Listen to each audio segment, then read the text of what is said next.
Ciao Giuseppe. Buonasera. Ciao carissimo. Allora, come ti avevo accennato, sono molto felice di averti qua questa sera, sono molto felice di fare due chiacchiere con te. E io ti ho conosciuto attraverso Donatella Tinari, e attraverso una serata che poi abbiamo fatto, tra cui molto bella, legata all'argomento Q. E come sempre io vado un po' seguo il mio sentire. Ho subito sentito il piacere di chiederti se possiamo fare due chiacchiere assieme. Sei una persona molto interessante. Io, come ti dicevo prima, ti ho scoperto poco fa perché quando io ti ho chiesto, sono andata solo a un mio sentire. Questa persona mi ispira, perché non facciamo un incontro con Giuseppe? Poi quando ti ho chiesto e hai accettato, ho detto aspetta che vediamo chi è Giuseppe. E quindi ha un po' visto chi sei e mi viene da sorridere perché sei cioè, oltre una bella persona a livello di vibrazione, sei anche una persona, secondo me, proprio bella per altre cose. Perciò io vorrei che ti presentassi tu per quello che senti e magari anche perché questo titolo che si è deciso questa sera, perciò ti lascio spazio e vai. Allora, io volevo dire una cosa che dopo la diretta di mercoledì ho avuto molte difficoltà perché avendo dichiarato falsamente di avere una tartaruga, poi mi hanno scritto molte donne invece era tutto finto, insomma non è vero, ho un pancione così, eccetera. Vabbè. Niente, la mia storia, vabbè, ho scritto dei libri e uno dei due libri parte, insomma, dalla storia di un ragazzo difficile che non è, insomma, descritta direttamente, non si comprende direttamente, ma comunque un pochino la mia storia, cioè nel senso che comunque in un certo punto del percorso scolastico mi accorgo di essere sia disgrafico che dislessico, infatti anche adesso ho difficoltà comunque a scrivere, a leggere, eccetera.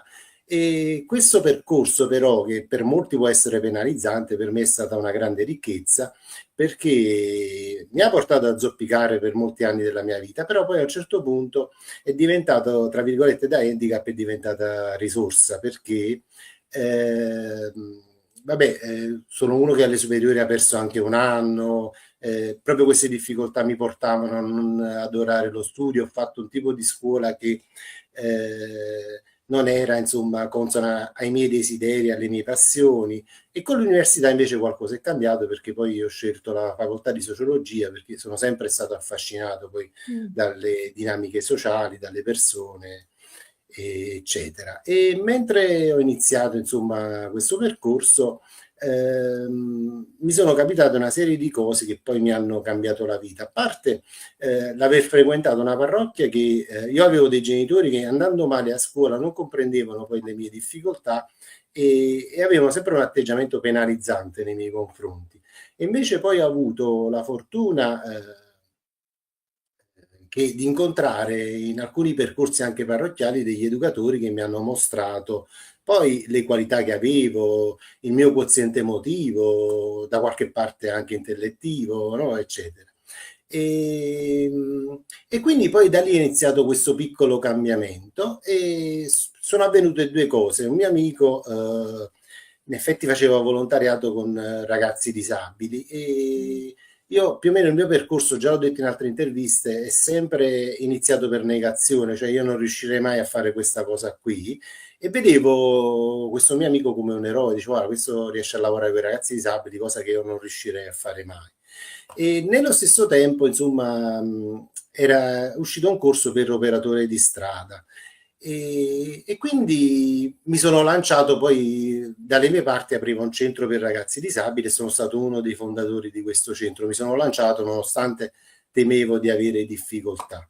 E contemporaneamente, parallelamente, ho iniziato a fare questo corso come operatore di strada. E in questa associazione ci sono stato per 4-5 anni, insomma abbiamo fatto belle cose con i ragazzi, mentre l'esperienza come operatore di strada, il corso mi ha permesso invece di fare delle esperienze tipo sono stato 2 settimane in una comunità per tossicodipendenti, dormivo insomma, e veramente poi ho superato tutte quelle mie difficoltà, le mie paure, no, di confrontarmi con delle dimensioni che erano poi apparentemente diverse dalla mia. E mi ha aiutato sempre poi quell'analisi relativa a me stesso, no, in cui la società mi vedeva come un ragazzo difficile, un ragazzo che non andava bene a scuola, eccetera. E quindi questo poi mi ha aiutato a comprendere chi avevo di fronte nelle sue difficoltà. Finito il corso di operatore, poi ho voluto scegliere questo percorso come professione e quindi ho iniziato insomma a costruire tutto quello che facevo relativamente a questa dimensione qui. E quindi anche per esempio il servizio militare che allora c'era, per me si è trasformato in un servizio civile obiezione di coscienza e l'ho fatto al binario della solidarietà a Napoli in cui c'erano senza fissa dimora, malati di mente ed è stato veramente, come diciamo spesso, per me un'espansione di coscienza perché lavorare con persone sofferenti ti porta poi a fare un viaggio con te stesso soprattutto, a superare i tuoi limiti e infatti poi la cosa strana è che oggi sono diventato un anti-woke e quando poi parli contro, ti esponi contro dei temi woke, la gente la prima cosa ti dice ma perché poi è il pensiero unico dominante, insomma, e quindi perciò poi dobbiamo decondizionarci, no? Perché c'è un pensiero unico dominante, per cui dici guarda, io su questo tema o su questi temi woke non la penso così, vabbè, tu sei un razzista. E invece poi il mio percorso è stato tutt'altro che il percorso di un razzista, tra virgolette. Io penso che con le esperienze che tu hai avuto, ehm, oltre attraverso quelle difficoltà che tu hai vissuto da piccolo, ma proprio le esperienze stando con determinate persone, tocchi la sofferenza degli altri, vedi la sofferenza degli altri e vengono degli altri che comunque hanno delle difficoltà, quindi che possa essere il disabile, il tossico, l'uomo da strada, cioè comunque delle persone che hanno delle difficoltà proprio di sia sopravvivenza che di vivere, di affrontare la vita, perché sono comunque delle persone fragili, e, permette proprio di, come dire, aprire il cuore, io dico, cioè nel senso entrare in sintonia non con la figura che tu hai davanti, è come se stando con loro si entra dentro, è come se si capisse la loro sofferenza e anche perché poi sono arrivati a quelle scelte e quindi si va a sensibilizzare molto di più quello che non è visibile, ma proprio quello che arriva a livello proprio interiore della persona. Quindi questo si impara a capire come aiutarli a superare determinate cose, sempre se c'è la volontà da parte dell'altra persona, ma anche come rispettarli e non come vederli come diversi, ma proprio come rispettarli, vederli come esseri, come tutti quanti, che hanno, cioè, come tutti noi, alla fine tutti noi siamo diversi, no? Non è che siamo tutti uguali e loro è la stessa cosa. Io penso che veramente è importante. Io ti dico con il papà, anche lui seguiva dei tossici, ogni tanto andavamo in queste comunità e poi lui cercava di portare avanti dopo, quando uscivano dalla droga, poi cercare di fare delle comunità per dargli delle professioni, no? Insegnargli a fare qualcosa, no? Quindi creava degli altri centri per fare questo. E veramente io ho conosciuto delle tantissime persone con veramente una sensibilità molto alta e, e cambi proprio prospettiva. Quindi posso capire che quell'esperienza alla fine ti ha aperto tantissimo. Sì, e la divido anche in 2 fasi, perché c'è stata la prima fase, è quella che dicevi tu, nel senso che comunque uno è proiettato verso gli altri e quindi legge la loro sofferenza e si muove per ovattare, no, quel tipo di sofferenza, per aiutare, per cercare di dare una mano. Però è stata più importante poi la seconda fase in cui ho capito che le loro sofferenze poi in effetti mi facevano da specchio con le mie, quindi non era un viaggio con loro, ma era un mio viaggio interiore. L'ho capito dopo 10 anni di lavoro, insomma, agli inizi degli anni 2000, ma sempre grazie a delle persone che poi mi hanno mostrato, no, il mio mondo interiore che non riuscivo magari a vedere, ad analizzare, eccetera. Ma anche le difficoltà, perché poi lavorare nei campi pedagogici significa incontrare quotidianamente delle difficoltà, delle persone che ti dicono dei no, delle persone che insomma fanno il contrario di quello che magari hai programmato per quella giornata e per quel percorso per loro. E quindi tutta questa dimensione mi ha portato a lavorare tanto su me stesso. Mi riaggancio poi alla struttura per senza fissa dimora.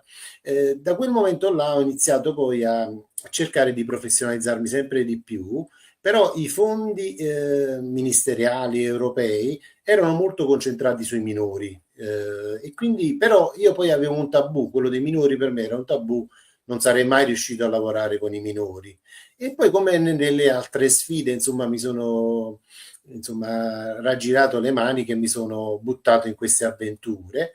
E prima ho iniziato in dei progetti territoriali e poi tramite delle persone sono arrivato a delle comunità, a una struttura grandissima di Napoli che era arrivata ad avere addirittura 5 strutture, 4 e una poi l'ho costruita io e sono diventato anche responsabile di questa struttura, che avevano un centro di prima accoglienza, una struttura femminile, aveva una struttura maschile e poi aveva la quarta struttura, poi ne ha avuto anche un'altra sempre di gruppo appartamento. Il gruppo appartamento in effetti è un'esperienza in cui i ragazzi arrivati a 18 anni possono permanere da soli fino ai 21 anni e si autogestiscono grazie alla figura di un referente. E quindi la prima difficoltà è stata cioè approcciare ai minori, no, per me è tosta lavorare con i minori, non ci potrei mai lavorare, ma era tosta anche perché comunque non avevo ancora affrontato questo viaggio interiore, cioè in cui i loro problemi poi erano un'analisi sui miei. Perché poi quello che mi ha contraddistinto sempre in questo viaggio è che un sano, c'è una frase molto forte per me, che un sano altruismo nasce da un sano egoismo. E in effetti è importante però la parola sana, perché poi se ad altruismo non Certo. mettiamo sano avanti e a egoismo non mettiamo la parola sano, diventa insomma soltanto un disastro. E quindi poi ho iniziato a lavorare su questo sano egoismo che in automatico poi si trasformava in sano altruismo. E quindi pian piano ho iniziato a lavorare in me stesso, a capire che il campo pedagogico e le difficoltà che io avevo con i ragazzi non erano difficoltà che loro creavano, ma erano difficoltà mie che loro mi mostravano, insomma, e quindi ho iniziato a vedere. Quindi io sono arrivato poi prima del 2020 con una certa preparazione, no? Perché poi penso che il 2020 è stata poi la ciliegina della torta, sulla torta di ogni nostro percorso, cioè ognuno di noi è arrivato con una sorta di infarinatura, se no insomma, non saremmo mai stati capaci di Sì, comprendere cosa stava sì. succedendo. E qui poi nasce la sfida successiva che mi chiamano i responsabili della comunità e dicono guarda, secondo me tu hai le caratteristiche per essere il primo educatore maschio nella struttura femminile. E io dissi no, ma io non ci lavorerei mai in questa struttura femminile, ma no, con le femmine. Peraltro poi erano tutte donne che avevano subito abusi, violenze, quindi... E no, loro dice guarda, ma noi crediamo insomma nelle tue potenzialità, nella tua delicatezza, quindi... e quindi però, siccome io poi approccio le cose sempre come sfida, come mi sono lanciato e ho iniziato questo percorso che poi è stato meraviglioso, stupendo, perché comunque la parte femminile poi di queste ragazze mi ha fatto scoprire le mie parti femminili, no? Perché poi ognuno di noi ha delle parti maschili e delle parti femminili. E quindi poi su certi livelli mi hanno accelerato un certo processo di sensibilizzazione o avvicinamento a queste parti e sono cresciuto anche su questo livello qui. E questa esperienza è stata unica, infatti da questa esperienza è nata poi una teoria sociologica che chiamo Sursocialità, che è inserita nel libro Guerre spaziali sul pianeta Ah, sì, Scuola. sì, volevo chiederti, Ah, magari fallo vedere che sì. così... Eh. Sì, ok. E in effetti qual era il fenomeno che vivevamo in questa struttura? Che ogni ragazza che arrivava, dopo 2 o 3 mesi diventava schizofrenica, perché sommariamente aveva subito degli abusi, aveva subito delle violenze anche da genitori e parenti vicini. E quindi ci interrogavamo sul perché poi queste persone stavano 2 o 3 mesi, 4 mesi e poi diventavano schizofreniche, isteriche e così via, insomma, tutta una serie di patologie una vicino all'altra. E pensavamo che comunque, sai, a volte uno diceva, vabbè, perché forse siamo sfortunati, cioè ci arrivano tutti quanti a noi, no? Questi personaggi.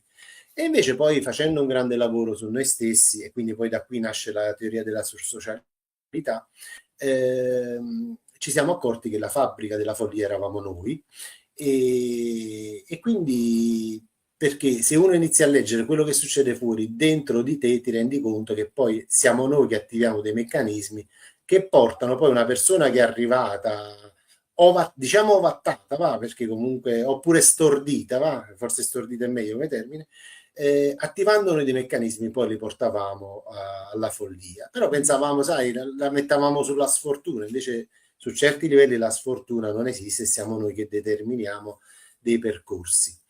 E quindi, siccome questo fenomeno è durato per alcuni anni, e addirittura mi è capitato che una di queste ragazze in comunità, avendo una passione per me, insomma, rispetto a dei no che ha ricevuto, ha addirittura incendiato la comunità, peraltro il giorno prima delle Torri Gemelle, cioè il 10 settembre del 2001, il giorno prima di questa vicenda. E quindi anche questa storia mi ha fatto molto riflettere su delle cose, su dei meccanismi, eccetera. E torno alla questione della socialità, cioè, quindi abbiamo avuto questa che ha incendiato, altre persone, insomma, vabbè, capitavano veramente episodi di estrema follia. A un certo punto noi quando le portavamo, poi avevamo un grande supervisore, Guelfo Margherita, che quando le portavamo dice guardate ma il problema non sono loro, siete voi. E uno facendo un'analisi, tra virgolette, no, da persona che usa la logica in un certo senso, diceva siamo noi, ma com'è che siamo noi il problema? No?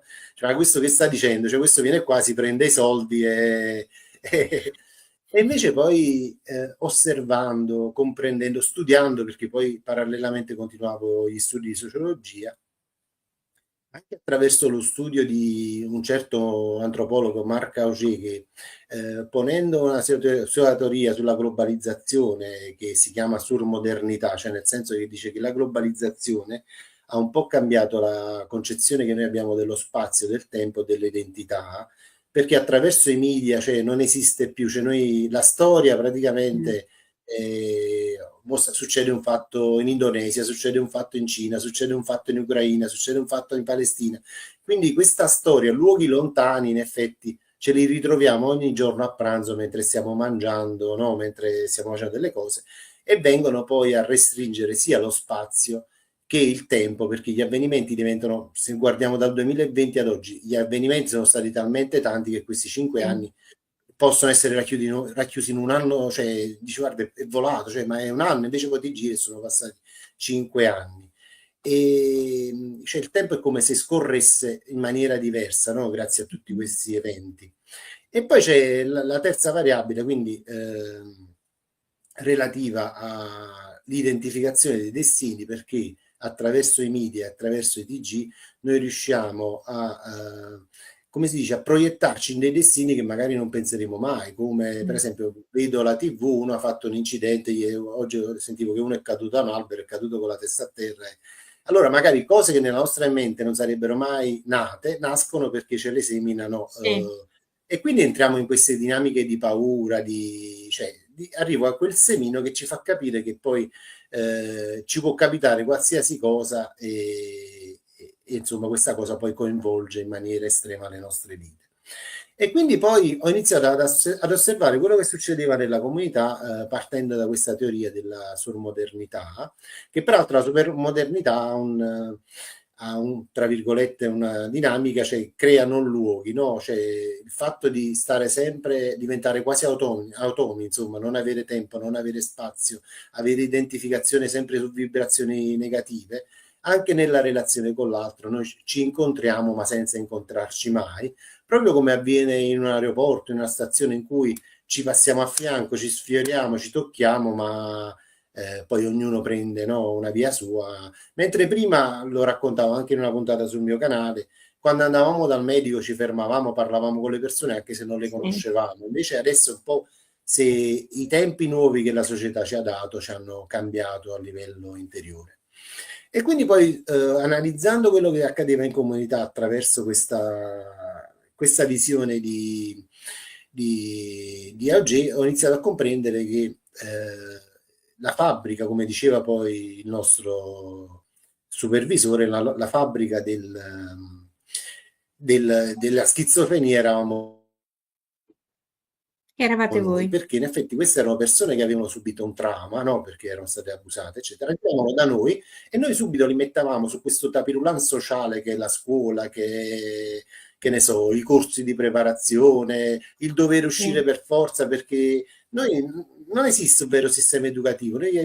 Io identifico il sistema educativo come un tapirulan in cui le persone vengono messe sopra e senza capire dove stanno e dove vanno, praticamente corrono e stanno sempre sullo stesso punto, in effetti.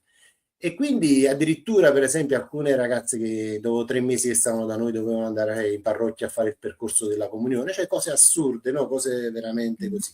Mm. E magari non erano fatti in malafede, perché poi uno dei protagonisti ero anche io, no? Uno degli attori educatori che proponevano queste cose. E quindi cosa succedeva in effetti? Che queste persone magari abusate dal loro genitore vivevano queste dinamiche come gesti di amore, di affetto, eccetera.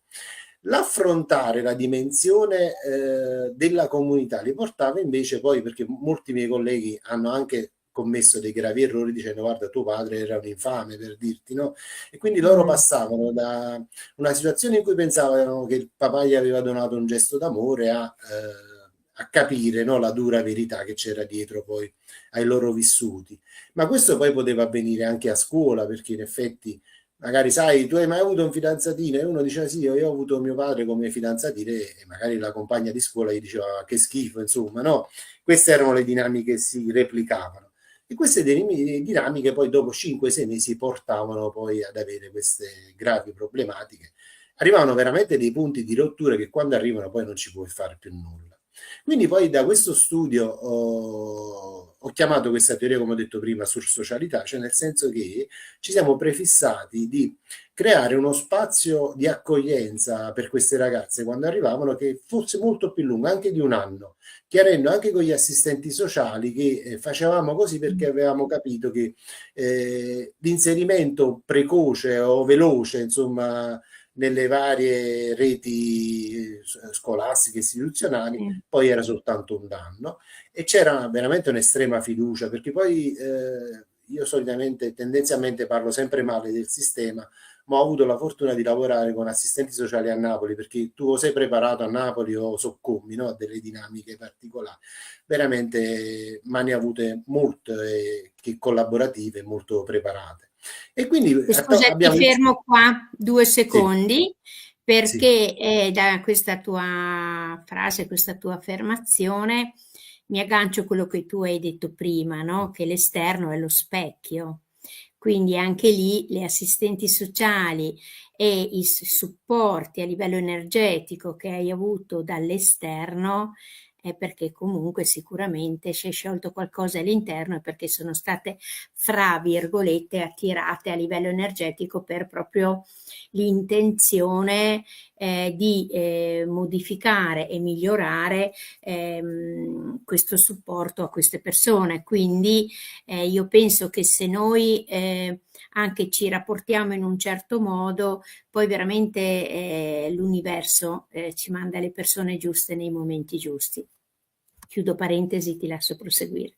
Sì, questa è stata la mia esperienza veramente di collaborazione con persone perché nasce quel meccanismo di fiducia, quindi io la penso così, la vedo Mm. così, ti faccio comprendere perché la vedo così, non è che non voglio mandarla a scuola perché non voglio mandarla a scuola perché probabilmente ha bisogno prima di fare di un percorso interiore di psicoterapia e comprendere i vissuti prima della comunità. Poi quando uno è arrivato a un certo livello di elaborazione può pian piano e in maniera graduale confrontarsi poi con ciò che c'è esternamente.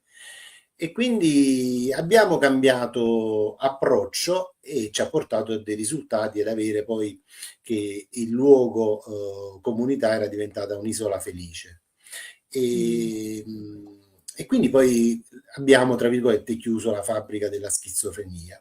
Nel frattempo stavo facendo un altro corso e ho avuto la fortuna di fare uno stage a Milano e a Milano ci hanno portato che comunque Milano rispetto alle strutture di accoglienza, insomma, allora erano avanti anni luce rispetto a Napoli, nonostante poi non avevano i casi che avevamo noi a Napoli, perché Napoli comunque come tessuto sociale è molto più particolare, almeno di Milano di 20 anni fa, insomma, no? Perché stiamo parlando di 20 anni fa.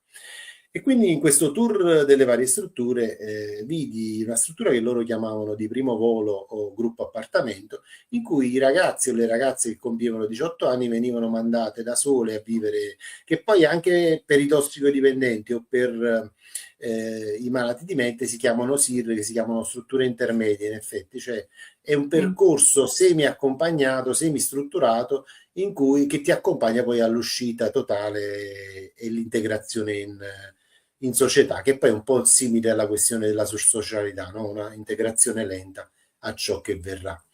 E quindi vidi questo progetto, quando tornai lo presentai poi al mio datore di lavoro, ne fu entusiasta e quindi progettammo questa struttura di primo volo in Campania, era la prima del sud, la prima a Napoli, e, e quindi che si chiamava Volere Volare, si chiamava il nome della Mm. struttura, insomma.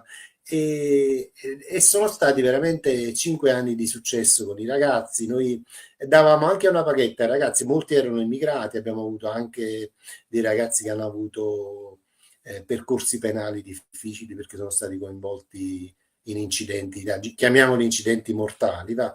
E Mm. quindi, e quindi abbiamo avuto molto successo perché in effetti è sempre l'approccio che ti porta poi a creare quella dinamica di fiducia che vale con gli assistenti sociali, ma vale anche con i ragazzi. Cioè, se io mi fido di te e mi aspetto Certo. molto da te, poi alla fine tu rispondi, no? A quelle aspettative. E da lì poi in effetti dopo 3 o 4 anni che stavo in questa struttura, il mio datore che aveva una grande stima nei miei confronti disse guarda io voglio buttarmi sulla questione delle ONG in effetti e mi piacerebbe creare dei progetti di cooperazione internazionale. E proprio in quel periodo nasceva un ente che si chiamava Save the Children, no?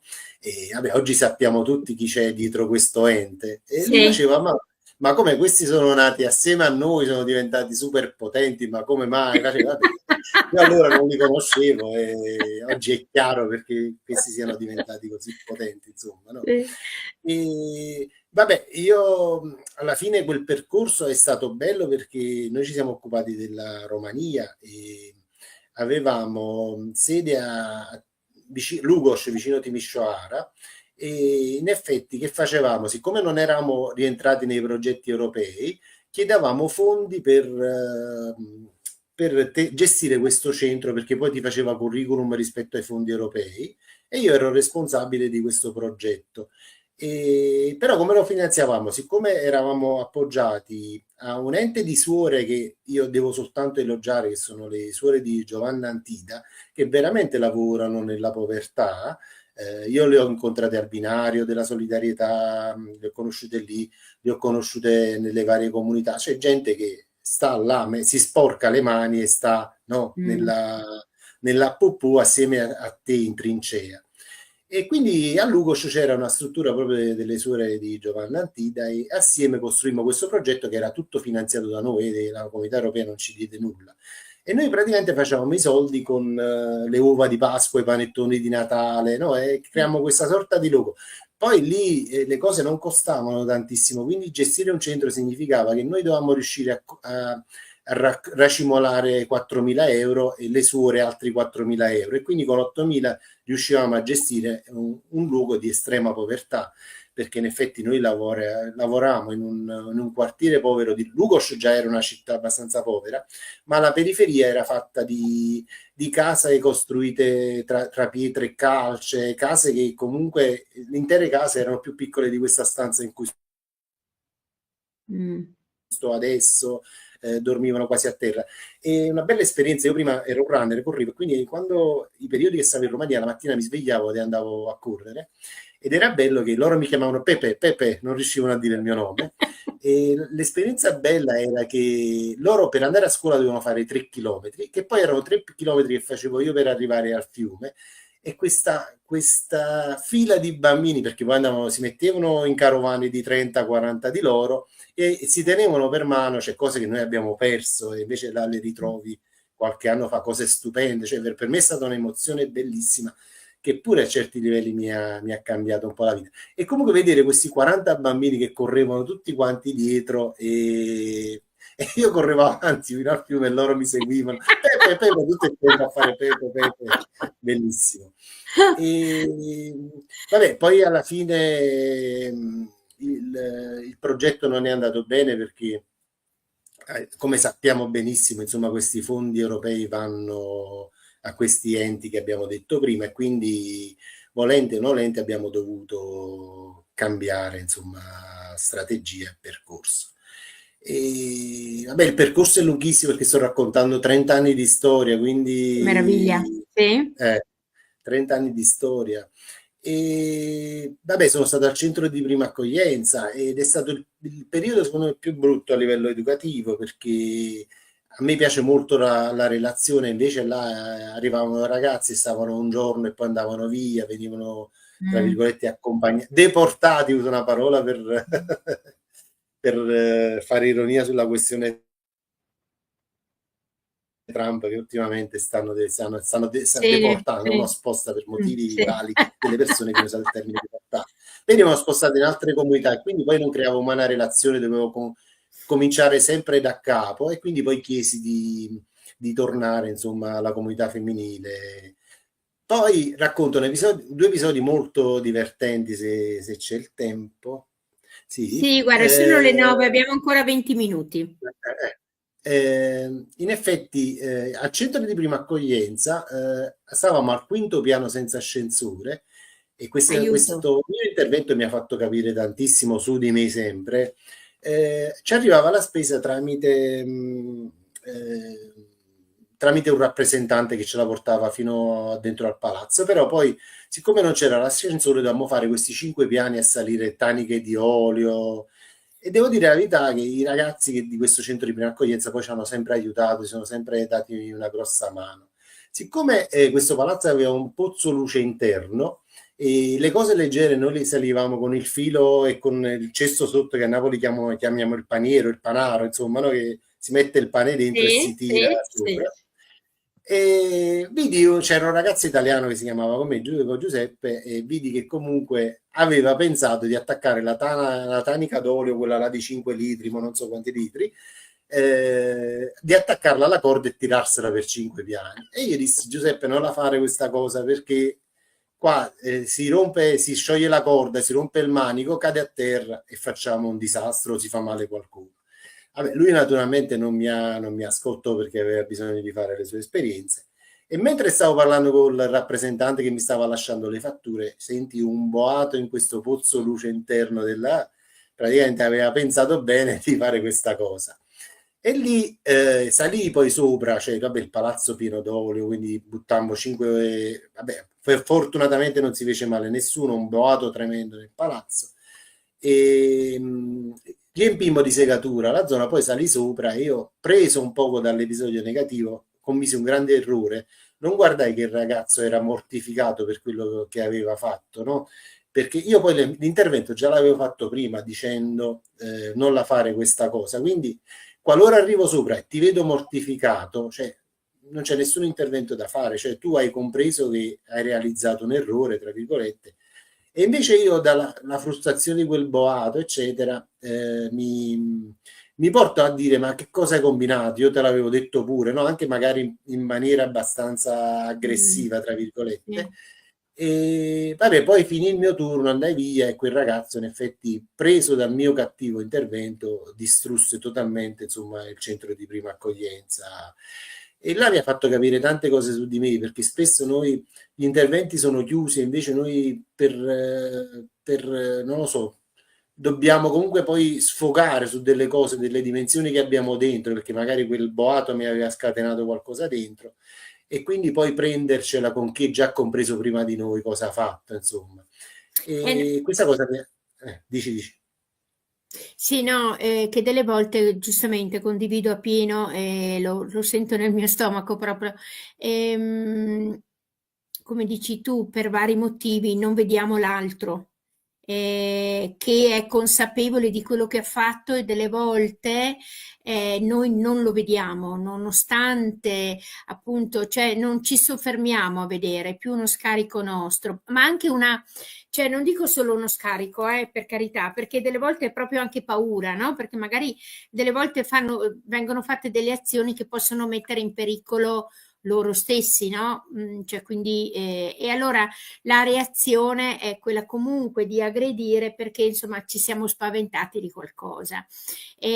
Però questo è vero, se uno riflette su questo, qui mi riallaccio chiaramente all'educazione dei bambini, anche se ripeto io non sono mamma, però è importante che il genitore o il maestro, o inteso il professore, insomma dove il bambino si rapporta, i ragazzi si rapportano, imparassero a guardare diversamente, cambierebbero tante cose proprio, se condivido.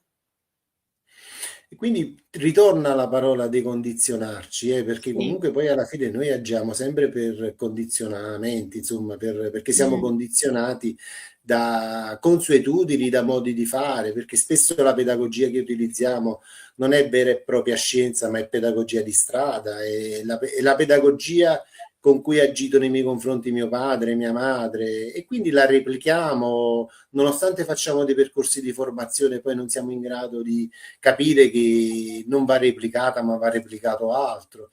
E grazie a quel Giuseppe, cioè quel Giuseppe ha cambiato il mio Giuseppe, insomma, e da allora poi non ho commesso più questi errori e mi è servito poi ad approcciare ad altre dimensioni anche più difficili e più complesse, anche se il centro di prima accoglienza è uno dei luoghi più complessi in cui ho lavorato, insomma, comunque giravano coltelli, giravano cose varie e spesso gli errori di qualche collega mi hanno portato per esempio a ricevere dei tagli in petto perché comunque spesso non bisogna essere, come io ho sbagliato ad essere simmetrico con quel ragazzo, ognuno di noi dovrebbe cercare di non essere simmetrico con chi è sofferente, con chi, ma Mm. cercare poi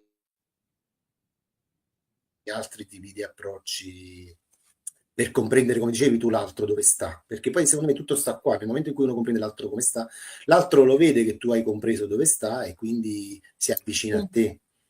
E faccio questo paragone perché, vabbè, tu sai che io sono educatrice cinofila e con i cani è questo. Vabbè, io lavoro in un certo modo come educatrice, però se il cane si sente capito, e si sente visto e capito, l'approccio è diverso del cane. Se sente la tua paura, la tua arrabbiatura, se in lui rifletti qualcosa di tuo che lo stai trasmettendo a lui, il cane non si apre o comunque non risponde a te. Quindi non c'è questa apertura, io lo chiamo il filo invisibile, perché attraverso questo filo invisibile c'è il collegamento fra tu e in questo caso il cane, ma questo approccio vale per tutto, vale per gli esseri umani, vale per la natura, vale veramente per tutto. Se c'è questa apertura, solo che per una natura, un animale, dall'altra parte il filo c'è sempre aperto e se si chiude è perché sei tu che lo tieni chiuso. Attraverso le persone dobbiamo ognuno di noi tenerlo aperto per poter appunto vedere l'altro e non trasferire nell'altro qualcosa di noi. di noi, sì. Mm. Mm. Beh. Però spesso la scuola non è orientata su queste dimensioni, i percorsi pomeridiani educativi che strutturano i comuni, eccetera, non sono orientati verso queste dimensioni. C'è una dimensione del rispetto in cui il rispetto nasce solo se tu rispetti me, no? Mm. E quindi diventa un ordine, diventa il subire per l'altro, per il minore, per l'utente, ma anche forse per il cane, insomma, subire un mio ordine e tu funzioni nella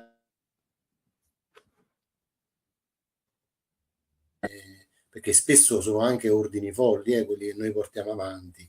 Sì. E, e quindi poi questo percorso fatto stupendo, fatto in queste comunità, purtroppo è finito e là ho iniziato a comprendere qualcosa in più rispetto allo Stato, perché veramente la dimensione costruita dall'associazione che allora si chiamava Itaca, eh, insomma, ha dovuto pian piano chiudere i battenti perché, se molti non lo sanno, uno dei più grandi ehm, sistemi che si indebita e quindi non paga, in effetti è proprio lo Stato, cioè lo Stato, poi ci parlano di altri, ci parlano di debito pubblico, ci parlano di tante cose, ma i veri, dico, non paganti, non pagatori, insomma, sono loro. E quindi l'ente in cui lavoravo, che professionalmente secondo me era ad altissimo livello, ha pian piano iniziato a dover chiudere prima una struttura, poi un'altra, fino a chiudere poi totalmente. E quindi poi ho iniziato altri lavori altrove. E racconto un altro aneddoto che è molto legato al decondizionamento ed è molto, io la parola decondizionamento, tra virgolette, la conoscevo, ma come idea culturale, tra virgolette, nasce insomma da un percorso che sto facendo con Adele Caprio, Nuova Pedagogia, insomma, che usano tantissimo questa parola.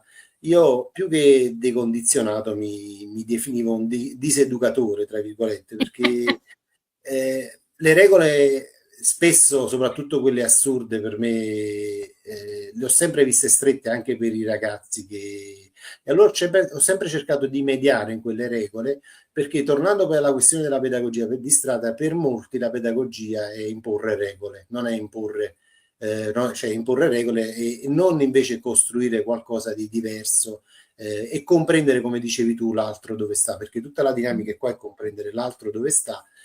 E quindi i percorsi solitamente pedagogici sono strutturati su orari, su lezioni, sull'intasare le giornate delle persone che seguiamo, fino a stressarli, no? La scuola pure è così, cioè ti fa fare tutto di niente, ti riempie quel recipiente bambino di cose inutili e il bambino poi a fine giornata arriva stanco e asfissiato da quel sistema.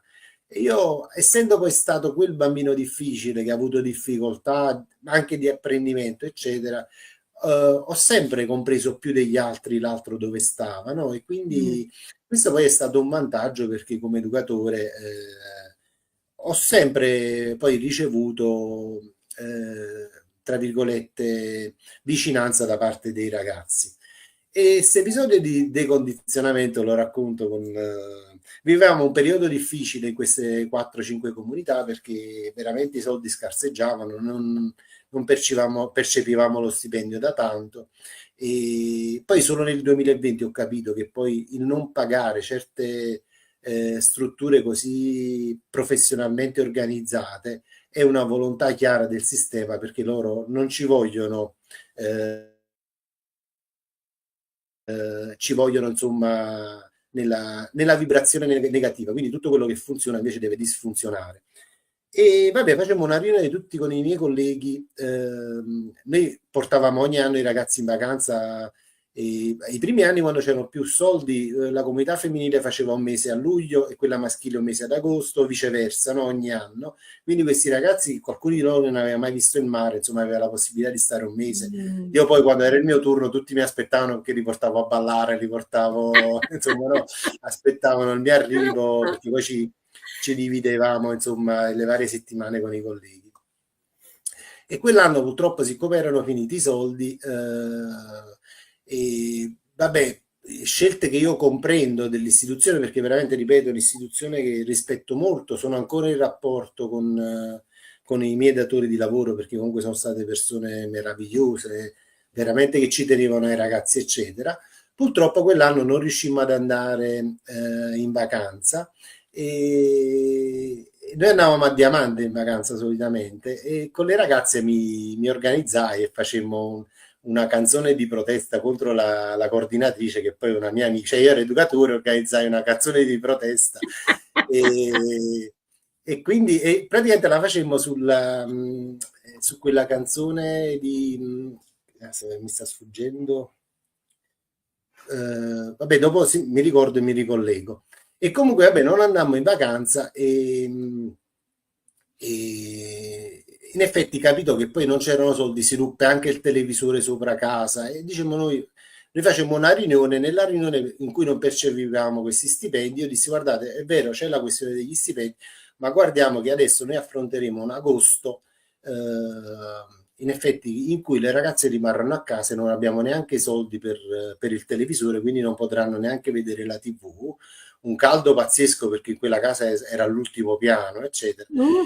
E uno dei miei colleghi, che poi è anche un mio carissimo amico, insomma, che spesso però non pensa più di tanto ed è insensibile, disse, vabbè, ma a noi che ce ne importa, perché poi non stava nella nostra struttura, stava nella sua, disse, a noi che ci importa che voi non avete il televisore, in questo momento a noi preme che non stiamo avendo lo stipendio.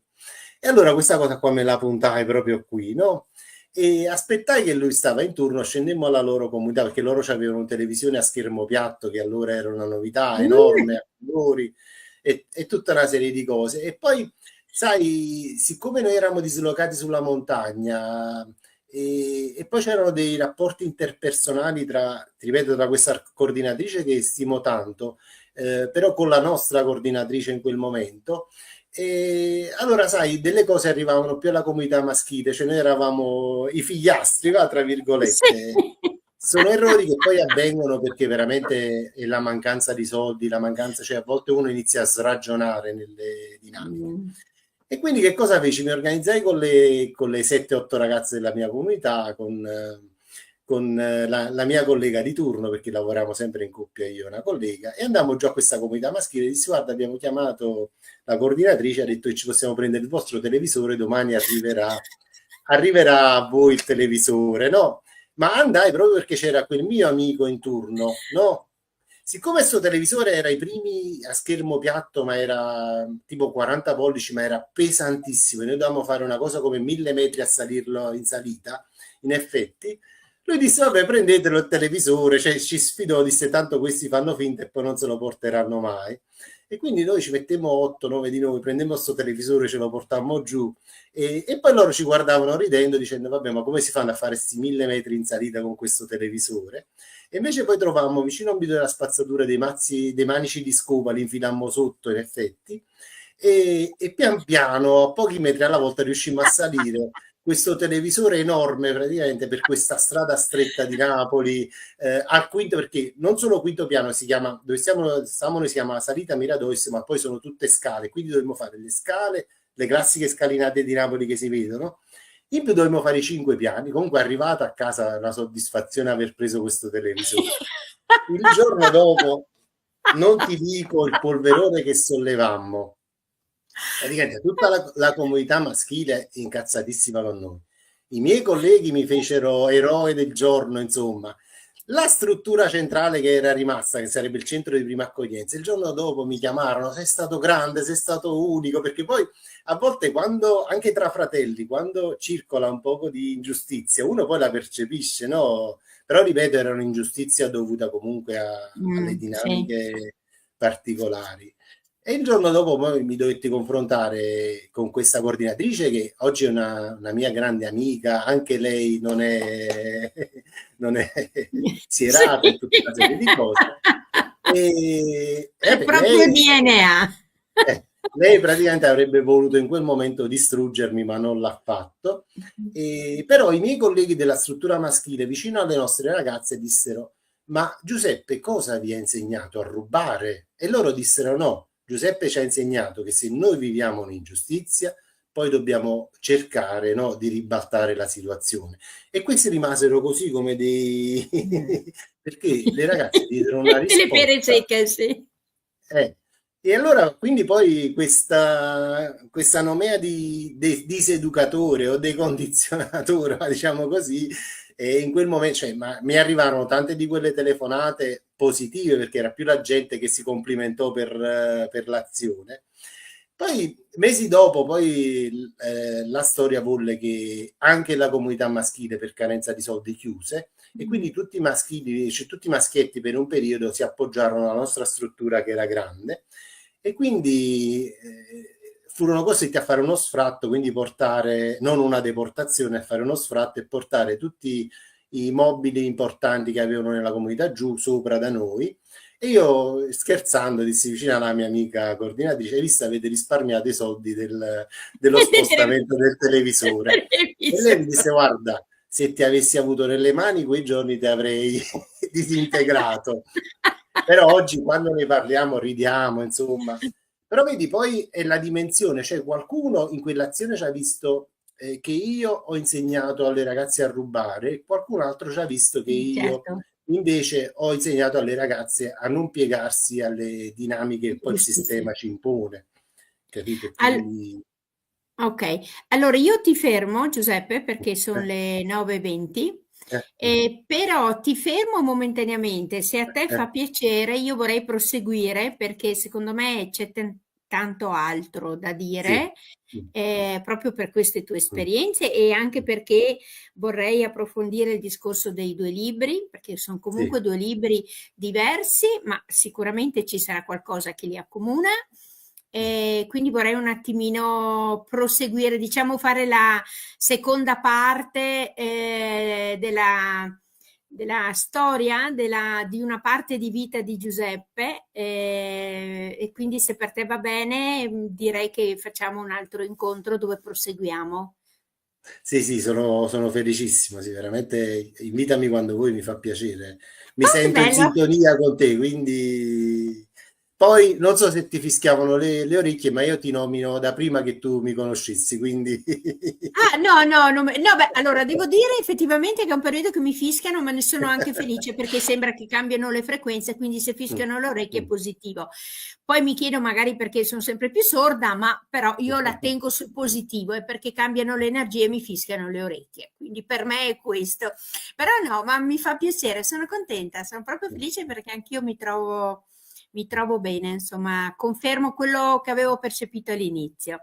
Allora io Giuseppe ti saluto, Mm. ringrazio chi ci ha seguito e chi guarderà questo video. Ci sarà un secondo incontro e quando lo scopriremo assieme. Lo Ti scopriremo mando un solo abbraccio vivendo. forte, forte, forte. Ciao Ciao. carissimo. Ciao ciao.